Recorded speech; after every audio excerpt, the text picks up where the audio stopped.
नमस्कार, बहुत स्वागत है आपका। आज ज्येष्ठ शुक्ल पक्ष की एकादशी है और जिसे हम निर्जला एकादशी कहते हैं। चूँकि साल में 24 एकादशियाँ आती हैं, लेकिन निर्जला एकादशी सबसे अधिक महत्वपूर्ण मानी जाती है। और निर्जला एकादशी का व्रत रखने से जीवन के हर परेशानी, हर तकलीफ से आप मुक्त हो सकते हैं। ज्येष्ठ मास के शुक्ल पक्ष की एकादशी इस बार चूँकि बहुत ही अद्भुत दुर्लभ संयोग के साथ आई है, क्योंकि शिव नामक योग बन रहा है और सर्वार्थ सिद्धि योग भी है। तो जीवन के सभी मनोकामनाओं की पूर्ति के लिए इस बार व्रत जरूर रखें। अगर आप रख रहे हैं तो, नहीं रख रहे हैं तो कोई बात नहीं। लेकिन सवाल यह है कि निर्जला नाम क्यों है? क्योंकि इस दिन अन्न तो नहीं ही खाना चाहिए एकादशी को, लेकिन जल का भी त्याग किया जाता है। अब अगर आपको लगता है आप नहीं रह पाएंगे जल के बिना, आप अस्वस्थ हैं, तो आप जल पी सकते हैं, जूस भी ले सकते हैं, फल भी खा सकते हैं। ज्योतिष के अनुसार एकादशी का बहुत महत्व है, लेकिन निर्जला एकादशी एक बहुत ही अद्भुत दुर्लभ संयोग के साथ इस बार आई है। और शास्त्र कहता है कि एकादशी के दिन कथा सुनने से, व्रत रखने से जीवन की हर परेशानी से आप मुक्ति पा सकते हैं। तो एकादशी की कथा तो आपको पता ही होगा, लेकिन चलिए 2 शब्दों में हम आपको बता देते हैं। पौराणिक कथा के अनुसार भीमसेन व्यास जी से कहने लगे कि हे पितामह, भ्राता युधिष्ठिर, माता कुंती, द्रौपदी, अर्जुन, नकुल, सहदेव आदि सब एकादशी का व्रत करने को कहते हैं, परंतु महाराज मैं उससे कहता हूँ कि भाई मैं भगवान की शक्ति पूजा आदि तो कर सकता हूँ, दान भी दे सकता हूँ, लेकिन भोजन के बिना नहीं रह सकता। इस पर व्यास जी कहने लगे कि भीमसेन, यदि तुम नरक को बुरा और स्वर्ग को अच्छा समझते हो तो प्रति मास की दोनों एकादशियों को अन्न मत खाया करो। भीम कहने लगे कि पितामह, मैं तो पहले ही कह चुका हूँ, मैं भूख सहन नहीं कर सकता। यदि वर्ष भर में कोई एक ही व्रत ऐसा हो तो वह मैं रख सकता हूँ, क्योंकि मेरे पेट में वृक नाम वाली अग्नि है, सो मैं भोजन किए बिना नहीं रह सकता। भोजन करने से वह शांत रहती है, इसीलिए पूरा उपवास तो क्या, एक समय भी बिना भोजन के रहना कठिन है। इसलिए आप मुझे कोई ऐसा व्रत बताएं जो वर्ष में केवल एक बार ही करना पड़े और मुझे स्वर्ग की प्राप्ति हो जाए। तब श्री व्यास जी कहने लगे, पुत्र, बड़े बड़े ऋषियों ने बहुत शास्त्र आदि बनाए हैं, जिनमें बिना धन के थोड़े परिश्रम से ही स्वर्ग की प्राप्ति हो सकती है। इसी प्रकार शास्त्रों में दोनों पक्षों की एकादशी का व्रत मुक्ति के लिए रखा गया है। व्यास जी के वचन सुनकर भीमसेन नरक में जाने के नाम से भयभीत हो गए और कांपने लगे। अब फिर क्या करूं? मास में 2 व्रत मैं कर नहीं सकता। हाँ, वर्ष में 1 व्रत करने का प्रयत्न भले ही कर सकता हूँ। इसलिए वर्ष में 1 दिन व्रत करने से यदि मेरी मुक्ति हो जाए तो मैं ऐसा व्रत बतलाइए आप मुझे। यह सुनकर व्यास जी कहने लगे, वृषभ और मिथुन की संक्रांति के बीच ज्येष्ठ मास के शुक्ल पक्ष की जो एकादशी आती है उसका नाम निर्जला है। तुम उस एकादशी का व्रत करो, और इस एकादशी के व्रत में स्नान और आचमन के सिवा जल वर्जित है। आचमन में 6 मास से अधिक जल नहीं होना चाहिए, 6 मास से, अन्यथा वह मद्यपान के सदृश हो जाता है। इस दिन भोजन भी नहीं करना चाहिए, क्योंकि भोजन करने से व्रत नष्ट हो जाएगा। और यदि एकादशी को सूर्योदय से लेकर द्वादशी के सूर्योदय तक जल ग्रहण ना करें तो उसे सारी एकादशियों का व्रत का फल प्राप्त हो जाता है। एकादशी को सूर्योदय से पहले उठकर स्नान वगैरह करके भगवान की आराधना करें, ब्राह्मणों को या गरीब व्यक्तियों को दान दें, और इसके बाद भूखे और सत्यवान ब्राह्मण को भोजन कराकर फिर आप भोजन करें। इसका फल पूरे वर्ष आपको मिलता रहता है। एकादशी की तिथि की महिमा बहुत है। व्यास जी कहने लगे, भीम, वह मुझको स्वयं भगवान ने बताया है। इस एकादशी का पुण्य समस्त तीर्थों और दानों से अधिक है। केवल एक दिन मनुष्य निर्जल रहने से पापों से मुक्त हो जाता है।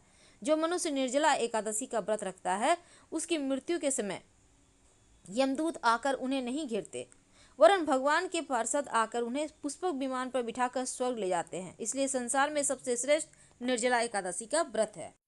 इसीलिए यत्न के साथ व्रत रखना चाहिए और सारा दिन ओम नमो भगवते वासुदेवाय का जप करते रहना चाहिए। ओम नमो भगवते वासुदेवाय, ओम नमो भगवते वासुदेवाय। और इस दिन आप किसी न किसी को दान जरूर करें। व्यास जी की आज्ञा से भीमसेन ने इस व्रत का किया, इसलिए इस एकादशी को भी भीमसेनी या पांडव एकादशी कहते हैं। निर्जला व्रत रखने से पहले भगवान से प्रार्थना करें कि भगवान, आज मैं निर्जला व्रत रखना चाह रहा हूँ, दूसरे दिन भोजन करूँगा, मैं इस व्रत को श्रद्धापूर्वक करूँगा, इसलिए आप मेरे ऊपर कृपा करें, सारा पाप नष्ट हो जाए। और जल से भरा हुआ एक घड़ा वस्त्र से ढककर आप स्वर्ण सहित दान कर सकते हैं। जो मनुष्य इस व्रत को करते हैं उनको करोड़ों पल सोने के दान के समान फल मिलता है, और जो इस दिन यज्ञ आदि कर्म करते हैं उसका फल तो वर्णन ही नहीं किया जा सकता। एकादशी के व्रत में विष्णु लोक को प्राप्त होता है इस व्रत को करने से, और जो मनुष्य इस दिन अन्न खाता है वे चांडाल के समान है, नरक में जाता है। इसलिए एकादशी का व्रत किया जाता है। चाहे ब्रह्म हत्यारा हो, मद्यपान करता हो, चोरी करता हो, गुरु के साथ द्वेष रखता हो, मगर इस व्रत के प्रभाव से वह स्वर्ग जाता है। हे कुंती पुत्र, जो मनुष्य या स्त्री सदापूर्वक इस व्रत को रखते हैं उन्हें अग्लिखित कर्म करने चाहिए। प्रथम भगवान का पूजन, फिर गोदान, फिर ब्राह्मणों को आप या फिर गरीब व्यक्तियों को आप दान दे सकते हैं। दक्षिणा जरूर दीजिएगा। जल से भरे कलश का दान जरूर करें। निर्जला के दिन, व्रत के दिन अन्न वस्त्र का आप दान भी कर सकते हैं, जैसे जूता है, चप्पल है, छाता है। जो मनुष्य भक्ति पूर्वक इस कथा को पढ़ता है, सुनता है, उन्हें निश्चय ही स्वर्ग की प्राप्ति होती है। तो ये तो थी एकादशी की महिमा कथा। लेकिन अब घर के मुख्य दरवाजे से ऐसा क्या फेंकें कि जीवन के कष्ट ही मिट जाए। देखिए, पहली बात तो एकादशी तिथि के दिन चूंकि श्रीहरि की पूजा होगी, भगवान श्रीहरि को हल्दी जरूर लगाइएगा और जल में हल्दी डालकर ही सूर्य को या फिर भगवान को अर्पित कीजिएगा। तुलसी में भी आप हल्दी डालकर अर्पित कर सकते हैं, लेकिन तुलसी के पेड़ को छूना नहीं है। आप मिट्टी में जल अर्पित कर सकते हैं और पत्ते भी मत तोड़िएगा। वैसे तो इस एकादशी की महिमा बहुत है, इसलिए जब आप पूजा पाठ करेंगे तो भगवान को भोग जो भी आप लगाएं, चाहे पंचामृत का लगाएं, फल का लगाएं, आप तुलसी के पत्ता उसके साथ जरूर रखिएगा, तभी आपकी भोग स्वीकार की जाएगी, पूजा पूर्ण होगी। और इस दिन आप वैसे तो आपने अभी तक बहुत सारे कार्य कर लिए होंगे, लेकिन रात में आप सोने के पहले, वैसे तो सोने का विधान नहीं है लेकिन आप सो सकते हैं, कोई दिक्कत नहीं है, एक दीपक अपने घर के पूजा स्थान पर जला दीजिएगा। ये दीपक घी का हो तो अच्छा होगा, और फिर कम से कम आधा घंटा जले ऐसी व्यवस्था कीजिएगा। फिर भगवान से प्रार्थना करके आप जाके सो जाएं। अगले दिन द्वादशी का पारण के समय आपको, जैसे कि द्वादशी का पारण सुबह 6 बजे से 8:10 तक है, तो इस बीच आप कीजिएगा पारण। और पारण करने के पहले कुछ सीधा जिसको कहते हैं, जैसे आटा है, आलू है, कुछ पैसे हैं, साइड में रख दें, बाद में ब्राह्मणों को या गरीब व्यक्तियों को दे दीजिएगा। तो एकादशी के दिन आपको अपने जीवन की परेशानियों से मुक्ति पाने के लिए, क्योंकि ये एकादशी जीवन के कष्टों से मुक्ति दिलाता है, तो आप अपने घर से बाहर निकलकर अपने हाथ में एक चुटकी काला तिल लेकर घर के उत्तर दिशा की ओर फेंक दें। जीवन में धन की मुश्किलें समाप्त हो जाएगी, धन आता रहेगा। ज़्यादा नहीं, एक चुटकी में 5 दाने 11 दाने कुछ भी हो सकते हैं, बस उठाइए चुटकी से और ले जाकर फेंक दें, पीछे मुड़कर मत देखिएगा। तो इस दिन आप जैसे कर्जों में फंसे हैं तो नारियल और धागा वाला उपाय भी कीजिएगा। एक काला धागा आपके हाइट के बराबर लेकर नारियल में लपेटकर किसी भी पीपल के नीचे रख दे, कर्जों से मुक्ति मिलेगी। तो इस दिन बहुत तरह के प्रयोग किए जाते हैं, लेकिन याद रखिएगा दीपक का प्रयोग जरूर करना है। और अपने घर के मुख्य दरवाजे पर अंदर की तरफ से आप चाहें तो एक दिया जला दें। अगर नहीं आप जला पा रहे हैं किसी कारणवश, कम से कम एक दीपक पास के मंदिर में, एक दीपक तुलसी के नीचे, एक दीपक अपने घर के पूजा स्थान। और अगर आपके घर के आसपास बिल्वपत्र का पेड़ है, बिल्वपत्र जो शिव जी को अर्पित किए जाते हैं ना, उसी पेड़ के नीचे एक घी का 2 मुखा दिया और उसमें एक चावल का दाना डालकर शाम के समय जरूर जला दीजिएगा।